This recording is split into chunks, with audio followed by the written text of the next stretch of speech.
Hey, Olive, Arlo, and Frank, it's Grandpa in Watson, and today we start the book of Leviticus. Leviticus is a very, very interesting book. Most people do not read the book of Leviticus. They know a little bit about it, but that's it. It's a book of cult worship. Now, what do I mean by that? I don't mean that biblical Judaism is a cult. Like today we talk about these cult religions. Cult practices mean the way that people worship. So this is a book of, I think it's 27 chapters, and each chapter has to do with regulations about how to worship God, how to sacrifice to Him, what happens when people get sick, what happens when people get things like leprosy, and then they get cured from leprosy. There's things that you have to do that involve the temple and sacrifices. So a lot of it's got to do with sacrifices, but also in here we're going to get to the kosher laws. The biblical kosher laws are in chapter 11. Very, very interesting. So when you have Jewish friends and they say, oh, well, I can't eat that because we don't eat pork or whatever, then you'll be able to know, well, oh yeah, that's in Leviticus chapter 11. So let's jump right in. Then the Lord called to Moses and spoke to him from the meeting tent. Wait a minute. How can the first word of a book be then? Well, let's go back and read the very end of chapter 40 of Exodus, which was, we just got done Mark, but before that we did Exodus because we're going back and forth. And it says this, starting in verse 34, Then the cloud covered the tent of meeting, and the glory of the Lord filled the tabernacle. Moses was not able to enter the tent of meeting because the cloud settled on it, and the glory of the Lord filled the tabernacle. But when the cloud was lifted up from the tabernacle, the Israelites would set out on all their journeys.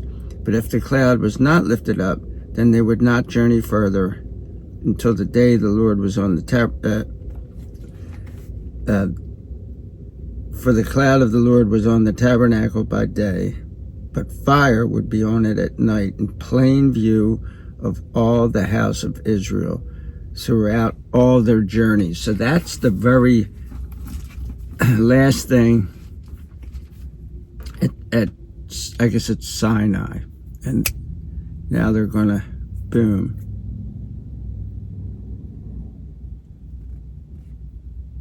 Yeah, I think Sinai. I could be wrong about that. But anyway, then the Lord called to Moses and spoke to him from the tent of meeting. So this is the same tent of meeting that is either going to have this giant cloud by day or fire by night, and it's going to go in front of them when they march, and it's going to stop when they're supposed to camp. Then the Lord called to Moses and spoke to him from the meeting tent. Speak to the Israelites and tell them, when someone among you presents an offering to the Lord, you must present your offering from the domesticated animals, either from the herd or from the flock. And I don't know the difference. I looked this up a little bit. I think the herd is larger than the flock. My glasses are all steamed up. Wondered why I couldn't see. It's because I didn't have my glasses on. So the herd is large, and it might be a herd of animals, like there's wild herds of animals, but there's also herds that are driven by like cowboys and all that in the old Western movies. They're herds. Or it could be that a herd is more of maybe cows and bulls, and flock might be sheep and goats. If his offering is a burnt offering from the herd, he must present it as a flawless male. He must present it at the entrance of the meeting tent for its acceptance before the Lord. He must lay his hand on the head of the burnt offering. So they have to actually lay their hand on the head of this animal that they're going to sacrifice. This is very, very personalized. These are animals that their kids probably consider them pets, and now they're going to be sacrificed for your sins.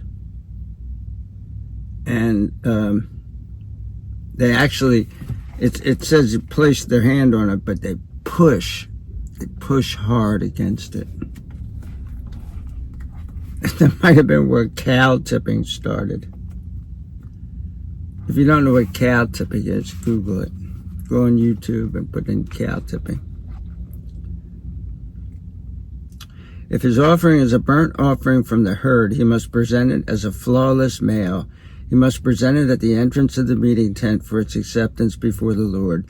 He must lay his hand on the head of the burnt offering, and it will be accepted for him to make atonement on his behalf. Then the one presenting the offering must slaughter the bull before the Lord. So the one making the offering, this is the worshiper, is going to do this. Now this is a burnt offering. If I'm correct, the whole thing goes up in smoke. So you're really sacrificing the animal. A lot of these offerings, it's like a barbecue. They're gonna, the barbecue is the sacrifice, and then people sit there and eat. Then the one presenting the offering must slaughter the bull before the Lord, and the sons of Aaron, the priests, must present the blood and splash the blood against the sides of the altar, which is at the entrance of the meeting tent. So they have to actually take some of the blood and go It couldn't have been a lot of fun.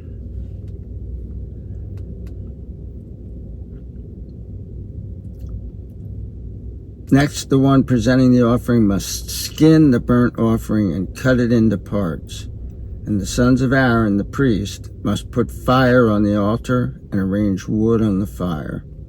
Then the sons of Aaron, the priest, must arrange the parts with the head and the suet. And suet is the hard, fatty tissue around the kidneys. So it's like fat. It's just, we might also call it gristle.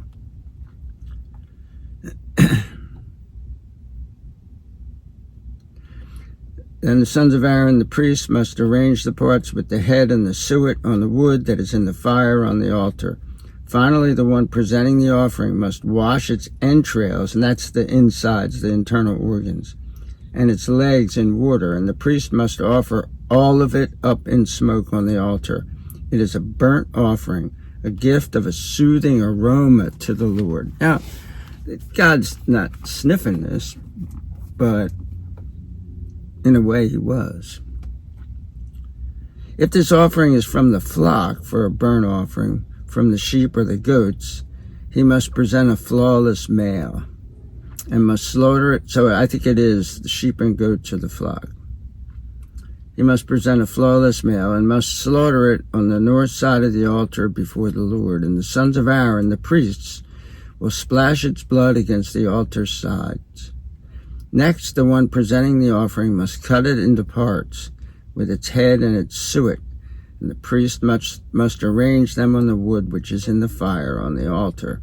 Then the one presenting the offering must wash the entrails and the legs in water, and the priest must present all of it and offer it up in smoke on the altar. It is a burnt offering, a gift of a soothing aroma to the Lord. So that was essentially the same. So now this is for birds, and birds normally were what poor people would offer because they couldn't afford to bring a whole cow or a whole sheep or goat. So they were allowed to bring birds. And in fact, Jesus was born into a poor family. And so when he was born, they took him and circumcised him and sacrificed birds. If his offering to the Lord is a burnt offering from the birds, he must present his offering from the turtle doves or from the young pigeons. It'd be great if we started sacrificing pigeons again. I'm down with that. Let's start pigeon sacrifices again. We can start on the beach in Jacksonville Beach. There's like, it's really ghetto when pigeons are walking around the beach.